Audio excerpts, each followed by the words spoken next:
శ్రీరామనవమి సందర్భంగా వైఎస్ఆర్ జిల్లా ఒంటిమిట్టలో రామయ్య వార్షిక బ్రహ్మోత్సవాలు వైభవంగా నిర్వహించారు. బ్రహ్మోత్సవాల్లో భాగంగా సీతారామ లక్ష్మణులకు ప్రత్యేక పూజలు చేశారు కడప ఎంపీ అవినాష్ రెడ్డి. ఆలయ మర్యాదలతో అవినాష్ రెడ్డికి స్వాగతం పలికారు వేద పండితులు.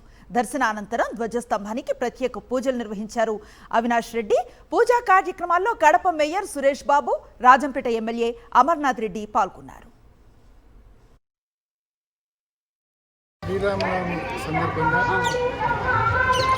ఒంటిమిట్టలో ఇక్కడ అత్యంత ప్రసిద్ధిగాంచిన కీర్తిగాంచిన ఈ రామాలయంలో ఒక 9 రోజుల పాటు కార్యక్రమాలు ఉంటాయి. అందులో భాగంగా ఇవాళ స్థానిక శాసనసభ్యులు అమర్నాథ్ రెడ్డి గారు, అదేవిధంగా కడప మేయర్ సురేష్ బాబు గారు మేమంతా కలిసి ఇవాళ సీతారాముల దర్శనం చేసుకోవడం జరిగింది.